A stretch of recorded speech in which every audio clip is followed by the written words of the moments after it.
Hey, Fletcher here. Now, normally at that point, I say something along the lines of, and welcome to another tuition video, guitar tuition video. But I'm not saying that today, because today I am following in the footsteps of my previous album ranking videos. Previously on my album rankings, I've done the mighty Pink Floyd, which you can see. Hopefully the link will appear in the top corner there if you're watching on YouTube. If not, I shall put the link to that down there in the description. I've also done Dire Straits. I've done my Dire Straits studio album rankings. And again, that link should be there, if not down there. And I've also done my Dire Straits live album rankings. So today I'm going to do Queen. I've been thinking about a Queen album ranking for a little bit of time now, and the thing that sort of pushed me over the edge, a couple of things that have pushed me over the edge, is one, I saw on my phone an online media outlets ranking of Queen albums, and it was so apocalyptically awful. I can only assume that the person who compiled it just knows that there once was a band called Queen and they had albums out, and then they just threw darts at the albums. I was like, yeah, that's number one, that's number two, because it was dreadful. The other reason as well is I have recently been doing a little bit of depping work, which I do from time to time, and it was for a Queen tribute band, and it really did bring to me how much I love them. I do love Queen. They were the third band that I majorly got into when I was a kid and first learning to play guitar. Pink Floyd first, followed by sort of Dire Straits / Mark Knopfler, and then I went into Queen. My love of Queen is more sort of circulates around the guitar tone and playing and sound of Brian May. Obviously I'm in love with David Gilmour. I want to marry Mark Knopfler, but Brian May, let's forget the fact that he plays a guitar which is made out of bits of scraps and odds and ends that he found in his garage. Let's forget that for a moment, but his way of playing the guitar is so beyond sticking to a pentatonic. He is, quite frankly, one of the weirdest guitar players I've ever tried to emulate. It's really very hard. You can't just improvise a pentatonic over Queen stuff. It just doesn't work, because Brian May's feel and approach for his solos is so strange. He does follow chord structures rather than sticking to a key. So, if a chord sequence was G, C, and D, most guitarists would be like, oh, it's in the key of G, I'll just stay there. Whereas Brian May tends to go, okay, well, I'm playing G for this bit, and then, it changes to C, so I'll change to C, and then I'll change to D, and I'll put all the other different joining notes that go in between and there as well. And he does it all sort of just like that. It's amazing. And then, of course, he's got one of the most ridiculously amazing guitars ever made by himself and his dad. This guitar that is now 60 years old and counting, and the rest, and it still works, it's still out there, it's still functioning. I do often say that, I hate it when guitarists sell their guitars, or their guitars fall into the hands of collectors and they just go into glass cases. The guitar does nothing as far as I'm concerned. I mean, I do hold guitars in high esteem. I go to see gigs to see the guitars almost as much as I go to see the guitarist. Having said that, it breaks my heart when guitars get put in glass boxes as if they've done something. It's the guitarist that does the work, not the guitar. This is my personal opinion. I'm sure the internet will disagree. Whereas, having said that, if there was a guitar that you could quite honestly say needs preserving in that way, as a true one-off, there is only one of them, it would be Brian May's Red Special. Other guitarists have made their own guitars out of parts and what have you. Thinking of like Eddie Van Halen's Frankenstrat and stuff like that, but they're made out of parts. Whereas Brian May's Red Special was made from scratch. There is only one of them. So I think if you were going to put one of them behind glass, sadly after Brian May has passed, which I hope is not for many, many, many, many, many, many, many years, because the man is beautiful. It would be that one. Anyway, that's enough of my waffling. Let's get on with the ranking. Now, I wish to say before I carry on that all of these albums, no matter where they are on the list, all of them have got tracks that I would save from, a burning house. All of them have got songs on them that I think are great. It's just that I'm sort of looking at it as, the way I've compiled the rankings is as listening to the entire album and then looking back at it and going, okay, was that a good homogeneous album? But all of them do have tracks in that I think are brilliant. So yeah, get that out of the way first. There are 15 studio albums of Queen, and by that I mean I'm not counting the Cosmos Rocks, which was the compilation, the collaborative album with Paul Rodgers. I'm not counting that because it's not what I would consider classic Queen. I've got no problem whatsoever with Queen and, Paul Rodgers, Adam Lambert. It's brilliant. I don't have any problem with it at all, but I am considering Queen as in Brian, Freddie, Roger, John. 15 studio albums. Here we go. So number 15, something's got to start us off. It's this. I was sort of umming and ahhing whether to even put this in there because there's no two ways about it. It is a soundtrack album, but Queen themselves did market it as an official Queen album, so I thought I'm going to have to put it in there. It is exactly what you'd expect from a soundtrack album. It's, it only lasts for 35 minutes, but there's 18 tracks on there. So what does that tell you? 35 minutes, 18 tracks. You're talking about songs that last for literally a minute and a half of a bit of synthesizer, maybe a little bit of dialogue, maybe a little bit of drums or bass, bit of guitar. But basically speaking, it is stuff that should only really be done with the film. Obviously, everyone knows Flash's theme. That was included on the Greatest Hits 1 compilation, so I think people are generally a little bit more welcoming to that song. Other stuff that I really like, Hero is a favourite. That's kind of like the only other song, I suppose you could say, on Flash Gordon. But that is at the bottom of the pile. Next, and again, probably not much of a surprise to anybody, is the Hot Space album. Somewhere out there in the cosmos, someone has done a ranking of albums that were made when bands had thoroughly lost the plot. And this is one of them. They weren't in a very good place as a band, professionally or personally. And this album kind of coincides with sort of the awakening, I suppose you could say, of the gay club scene, as being like an underground thing to being a bit more of a mainstream thing. Yes, disco had happened as well. Freddie was really embracing his lifestyle. He was fully out, not fully out to the world. Not that he would ever really care about that, but fully out in himself, just as a gay man, and so he was really enjoying his life. And why not? He was a rich, successful man, and the gay scene was flourishing, and he took full advantage of that. Obviously, tragedy ensued as in the wake of that. But what we've got here is an album that's basically a disco club album. There are some great tracks on it, as I've already said, and there is a good album in here. I think if they wanted to, I don't imagine that they would want to, I think if they wanted to strip it back and start again, keep Freddie's vocals, get rid of drum machines, get rid of synthesizers, add a real bass. There's things like on Staying Power, you've got this really weird synthesized bass going do do do do do do. If you put a real bass on there, double track it with a guitar, it would sound very good. In fact, no, I'm telling a lie, that's not Staying Power, that's Body Language. But you get what I'm saying. So it is really Freddie's stuff that lets this album down. But then obviously once they'd committed to that sort of style of music sort of then slithered into some of the other band members' recordings as well.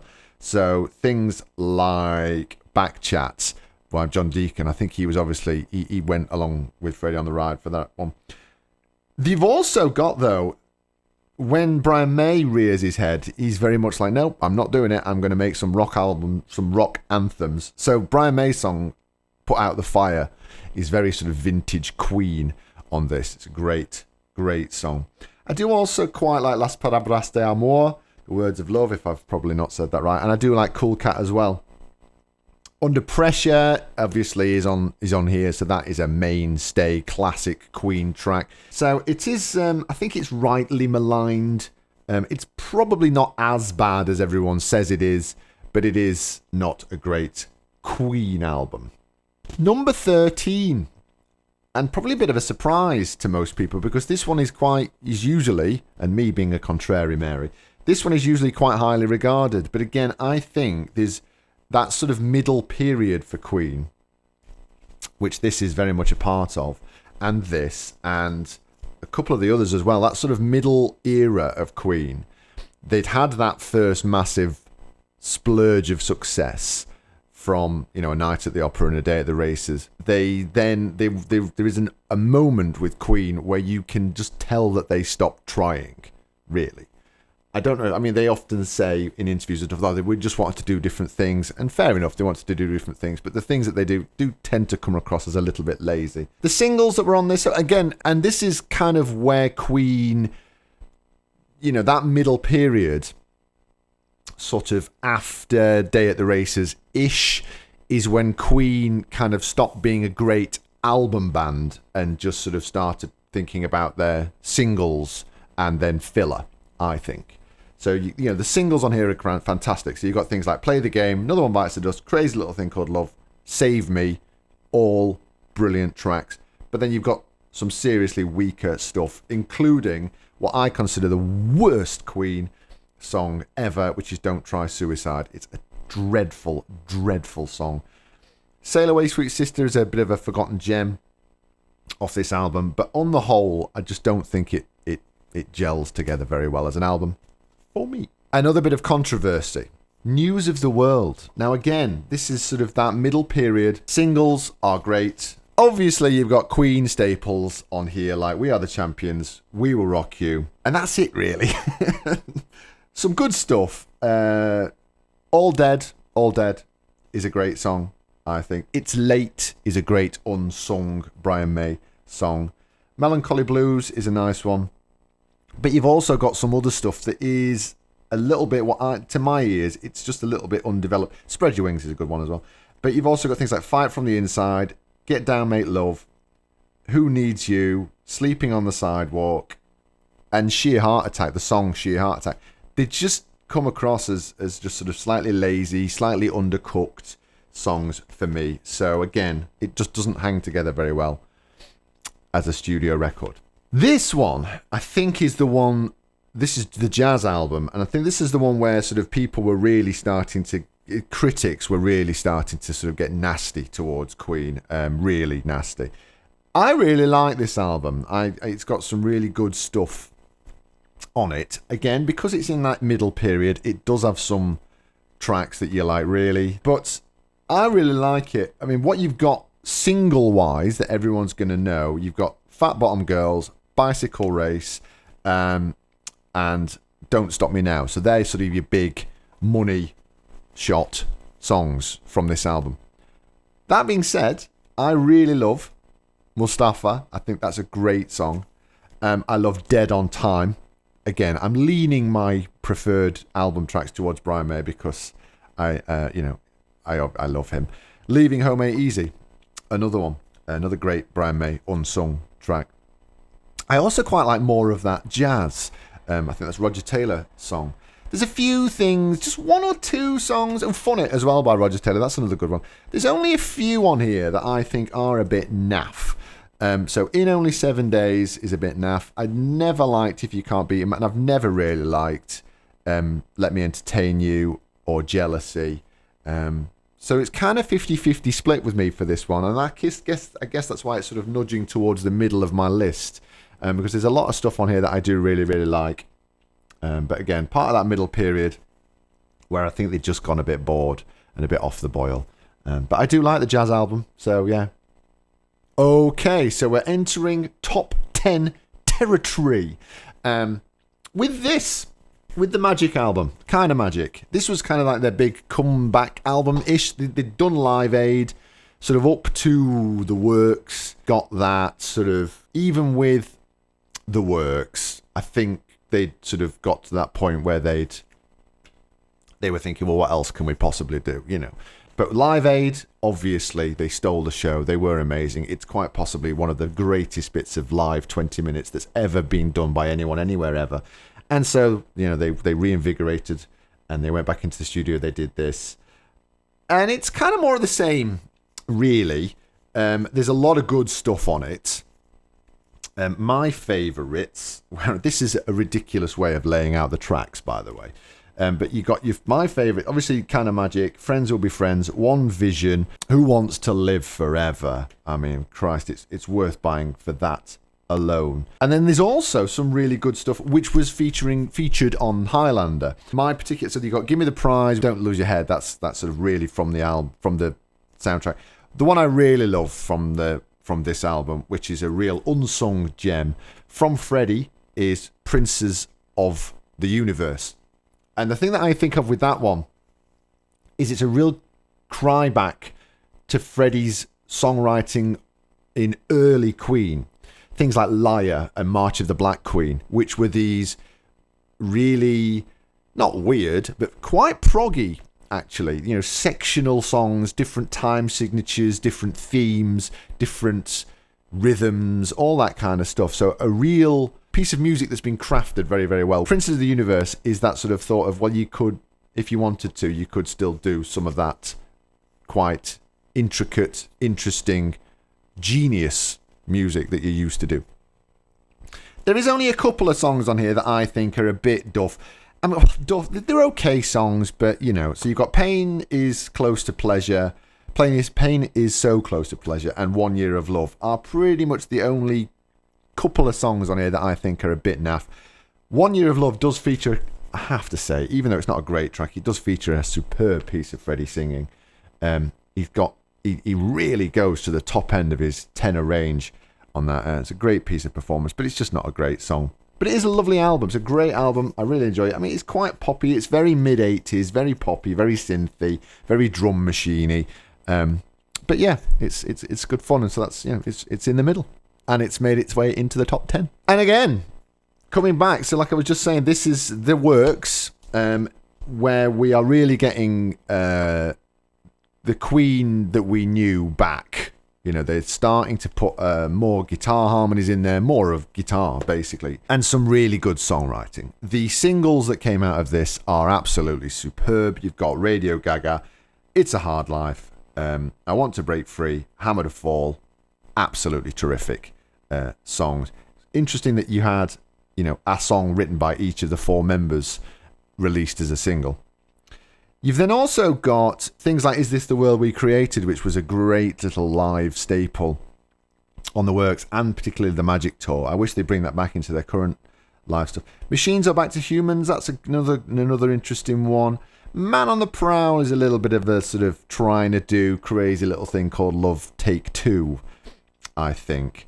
Keep Passing the Open Windows is, again, it's sort of an anti-suicide song, but it's a much, much better anti-suicide song than Don't Try Suicide, which is terrible. But yeah, this is great. And I do think this is by Queen themselves. I think this era has been overlooked a little bit. I wish we'd get an official live release, a restored, remastered, re-put together, repackaged live release from this era. We've had Live in Rio on video, but it's edited, it's trimmed, the mix is awful. But you've also got like Final Live in Japan, and a few other bits and pieces from in the archives of this era. So I think it's there. They could do something quite nice if they wanted to. Next up, we've got The Miracle. And again, I really like this one. We're getting sort of really down into the sort of my favourites eras now. This one is great. This album is brilliant. For Brian May, more than anything else, he works his backside off on The Miracle. And I suppose if you were a guitarist, you'd look at it from that point of view, which is where I do. Obviously, single-wise, you've got... This is the sort of... We know the history of Queen. This is the first album post-Freddie's diagnosis. So we didn't get any live performances, which is very sad. But we did get quite a few singles. I think we've got 5 singles. We've got The Miracle, I Want It All, The Invisible Man, Breakthrough, and Scandal, all of which feature some fantastic Brian May moments. He really is on fire on this one. But also on things like, Khashoggi's Ship, some great guitar playing on that. Was It All Worth It is a really good, big anthem. So I really like it. I think the only song on here that I think are a little bit dated are Rain Must Fall, My Baby Does Me. They're just that little bit sort of late 80s Sade-esque ballady sort of stuff. I don't really like them. But on the whole, I ain't got no problem with The Miracle. It's a great album. And so we have Innuendo. So this was the last album released in Freddie's lifetime. It's kind of like they were going into sort of Sgt. Pepper territory with this one. I think they knew at this point that they were never going to have to think about performing these songs live. So there's a lot more flair to a lot of this stuff, and a lot more of this idea of, well, let's just do some stuff that is really cool. To that end, the title track alone is worth buying this album for. The Innuendo track is absolutely brilliant. It's one of their greatest songs that they ever did. And I think it's an absolute travesty that they don't do any kind of version of it live. I think when Robert Plant ballsed it up at the Freddie Mercury tribute concert, I think that kind of squashed any chances of us getting that again. But the arrangement that they did for that was really good, and I do think that Lambert would do a really good job with the title track on this. You've also got such classic tracks like I'm Going Slightly Mad, Headlong, Days of Our Lives, stuff like that. And The Show Must Go On. So some really phenomenally good tracks on here.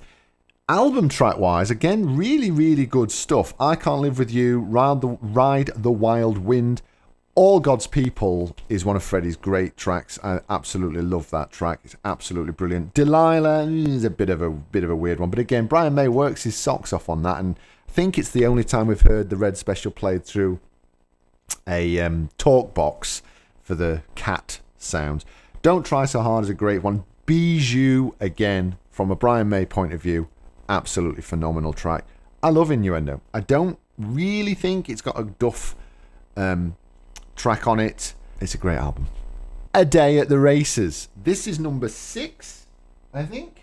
1, 2, 3, 4, 5. Yes, we're into the top 5 next. So this is 6, and a great album. The only thing with it is it's obvious they were trying to do, A Night at the Opera Take 2.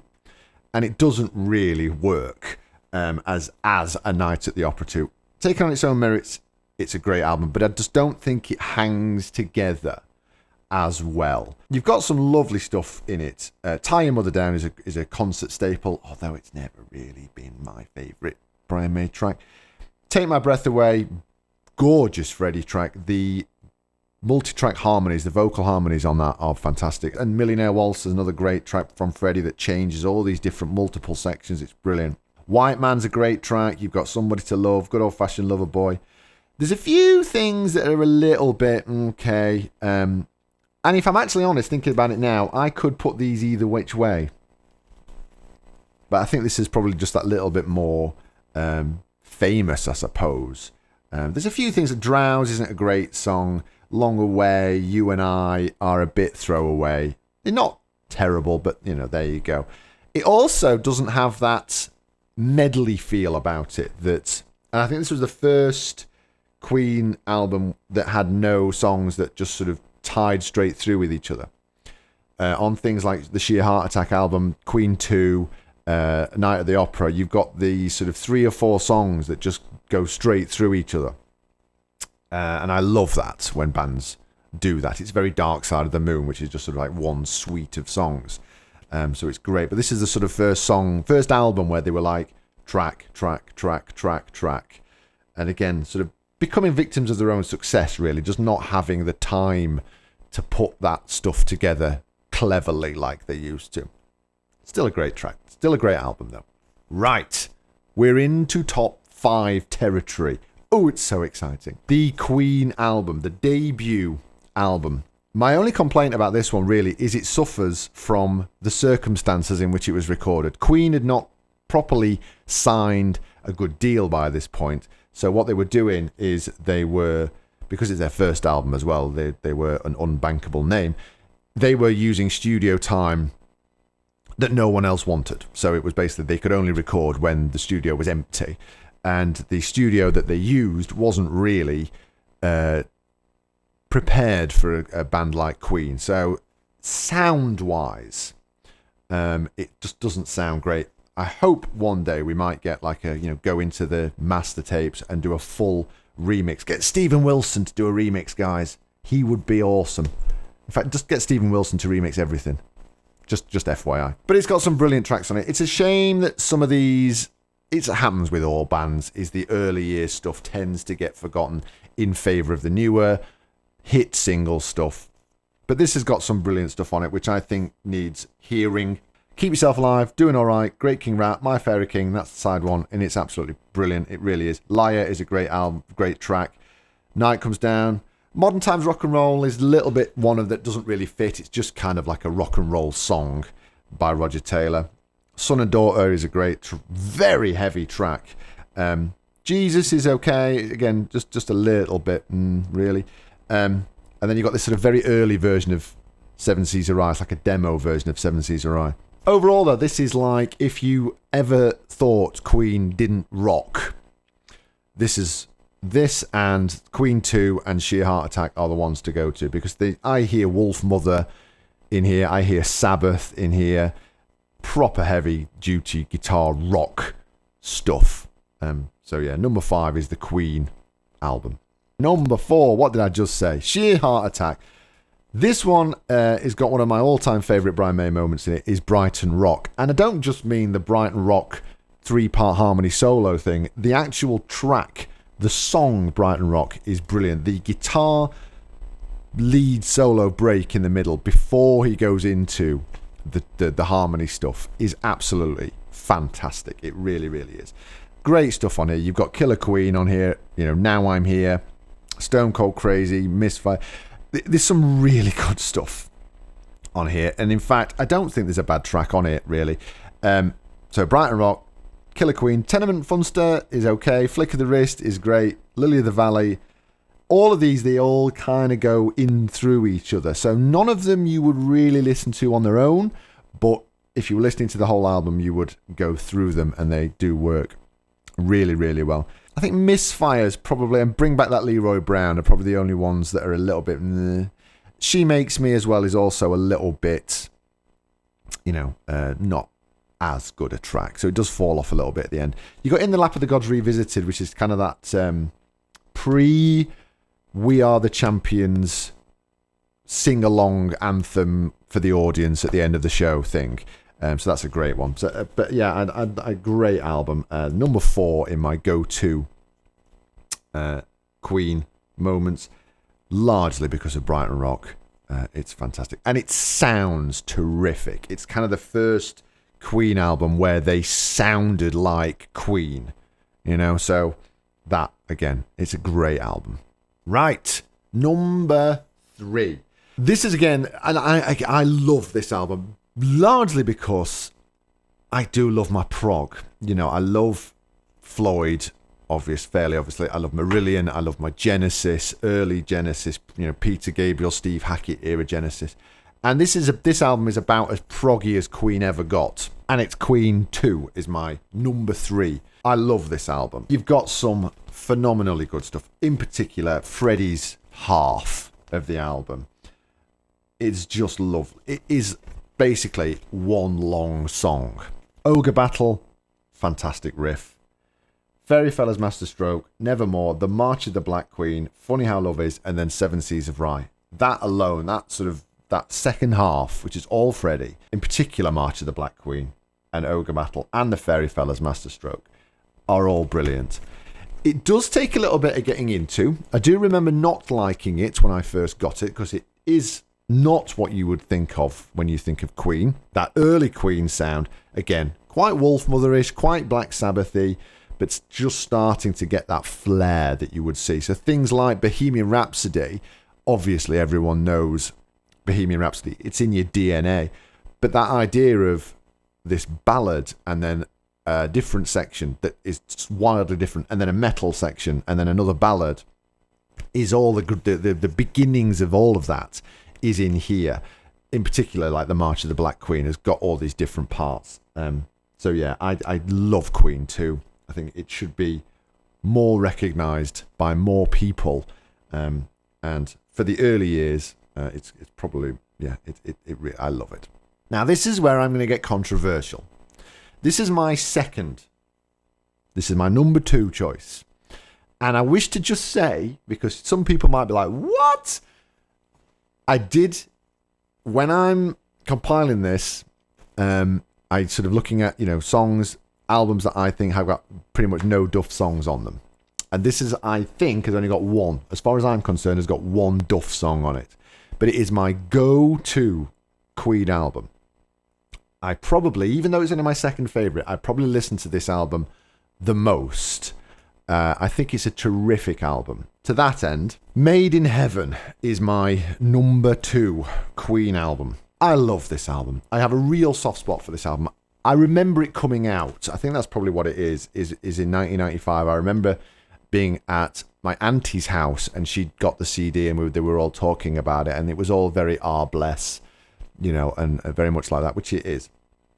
And in the head of a 15-year-old lad in 1995, 1991, when I was 11, seemed like a million years ago, I mean, I saw Brian May on the Another World tour in 1998, and again, 1991, even though it was only 7 years previously. I think of 7 years ago now as like that. But in my head, that was a lifetime ago. Made in Heaven was the album that they were released after Freddie had passed, compiled from stuff that he'd recorded post Innuendo, of which there's not a lot actually on here, and stuff that they'd found in the archives and then worked on, and some stuff that was already released that they've queenified, for want of a better word. So you've got things like It's a Beautiful Day. Now that came from the game sessions, Freddie just tinkling around on the piano, and they've made a song out of it. Made in Heaven, that was originally on Freddie's solo album, Mr. Bad Guy. And that, along with I Was Born to Love You, I think are brilliant examples, because you don't get the opportunity to do this very much, of the difference between what a track sounds like when it's a solo artist versus what happens to it when a band is involved, and the sort of unfairness of songwriting credits. I'm going to go off on a bit of a tangent, I'm sorry to say. Bands like Pink Floyd, we all know with Pink Floyd, Roger Waters is very keen to grab credit. But if you listen to those tracks, you just think to yourself, well, hang on a minute, he's in a band. Even though it says Roger Waters on the credits, it's not Roger Waters that is responsible for completing that track and making it sound like what it is. And that's very much brought to point with this. If you listen to Made in Heaven and I Was Born to Love You from Freddie's solo album, how he did them when he was on his own, they sound nothing like what they sound like on here. On here, they are monumentally, amazingly large, huge, bombastic Queen tracks with proper layers to them, proper dynamics, proper peaks and troughs, and that's the band involved. But Freddie still gets the songwriting credit. Do you see what I'm trying to say? So, yes, as I was saying, Let Me Live is from an earlier session they did with Rod Stewart, I believe. I think it was like Rod Stewart and Freddie just messing about, and they'd sort of put a few verses down and stuff, and then the band have worked on it. It's a lovely song, great sort of gospel-y kind of song. Mother Love is genuinely from the final sessions with Freddie, and it's often said that was the last song that he ever recorded. It's a beautiful song, and for a man who's not long for this world, it's got some incredible singing on it. It's a wonderful performance, and it's a great track. My Life Has Been Saved is the song that I think lets this album down. It's just not a very good song. It was a B-side for one of the singles on The Miracle. And I just don't think it's a very good song. They've redone it, remade it for Made in Heaven, but I just don't think it's a very good track. I Was Born to Love You, I've talked about. Heaven for Everyone was one that was released on Roger Taylor's The Cross album. He did a side band project, and Freddie sang a guest spot on one of those tracks. Too Much Love Will Kill You was originally recorded for the Miracle sessions, but because Queen were involved in this, we are going to credit everything as Queen, and it was written by Brian May and a few other people not in Queen. That caused issues, so I think they'd recorded it with Freddie, but then they dropped it from that track listing, so that's why that's on there. And it did also get released subsequently on Brian May's solo album, Back to the Light. You Don't Fool Me, again, is a great song, and I think that one is from the post Innuendo sessions where they just got a few lines from Freddie with no particular structure to them. And I think it was the producer of this album who sort of took that away and made something of it that they could work on. But that's a great track, and it's got an absolutely phenomenally great Brian May solo on it. Winter's Tale is largely credited as the last song that Freddie ever wrote. It's a beautiful track, some amazing guitar playing on there as well. And It's a Beautiful Day is this sort of rockier reprise of A Beautiful Day from the start. You've also got this sort of hidden atmospheric track as well, this sort of long 20-minute mood piece. But I love this album. I think it's fantastic. I think it is, Brian May said, it's an album of unfettered joy, actually. Considering the circumstances in which it was released, it could have been a real downer, but it's not. It really does sound like a band who are in the prime of their time and the peak of their powers and just having a ball, basically, which is a real shame because we all know the truth of the matter is that that's not how this album came to be. But I love it. It's a great album. There you go. Which can only lead one album left. You've probably guessed it already, but my number one, and probably most people's number one, would be A Night at the Opera. Where do I begin? This is there is not a bad song on this. It's a wonderful album. It's a brilliant achievement. The thing I love most about this is how it just flows through. There's tracks that just go instantly into another. So you're sort of 3 or 4 tracks in before you've even sat down. So I really, really love it for that. Obviously, it's got Bohemian Rhapsody on it, which is quite possibly one of the greatest artistic statements ever recorded. It's a phenomenal track. People do moan about it. I do know people, oh, it's a crap song, but it's like, it's a Duff song. It's really cheesy. It's really blah, blah. You find me a song that sounds like it. You find me a song that I mean, you know, most songs are verse, chorus, bridge, middle eight, guitar solo, etc. If you were in a band and you were in a rehearsal room and you were like, right guys, I've written the song, it's a ballad, oh cool, okay, and you were playing it and the guitar solo, and then you stopped and you went, right, this is where the opera section's going to go. What's everyone in the band going to say? They're all going to say, you've ripped off Bohemian Rhapsody. There is only one Bohemian Rhapsody. There can only be one Bohemian Rhapsody. So it is a phenomenal achievement, and I do think it's one of the greatest, if not the greatest rock song ever committed to vinyl. With that in mind, I have to say, poor Brian May, because he delivers the Prophet song on this, which is hands down my all-time favourite Brian May Queen composition.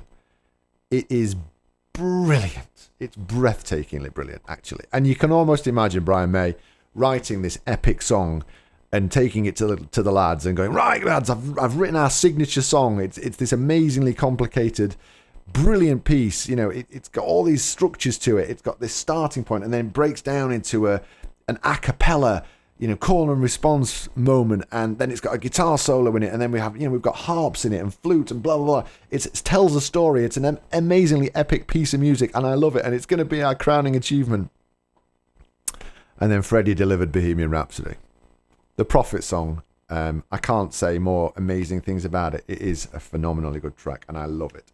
But as well as that, you've got things like Death on Two Legs, Lazing on a Sunday Afternoon, I'm in Love with My Car, You're My Best Friend, 39, Sweet Lady, Sweet Seaside Rendezvous, all of which are just great. That's just track 1. So you've got 1, 2, 3, 4, 5, 6, 7 tracks on track 1. So that shows you how well they're all squeezed together. Then you've got the Prophet song, Love of My Life, Good Company, Bohemian Rhapsody, God Save the Queen. Good Company as well features one of the most phenomenal bits of guitar playing, guitar layering by Brian May. You can't believe that it's come out of someone's brain. But basically what he does is he recreates this 1930s jazz band, but all with his guitar. You just can't believe that it's come out of somebody's brain. It's amazing. It really is. I mean, am I a Queen fan? Do I sound like I'm sucking up?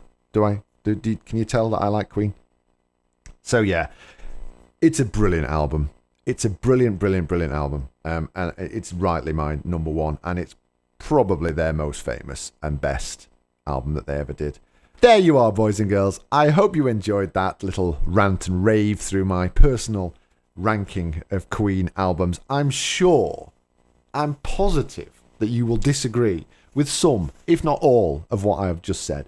That is what the internet is for. Please be nice, first and foremost. But secondly, I would love it if you would list your favourite albums, your favourite Queen albums, down in the comments. But until then, please like this video, please subscribe, please send me some messages, please stay in touch, and we'll see you next time. All the best. Bye bye.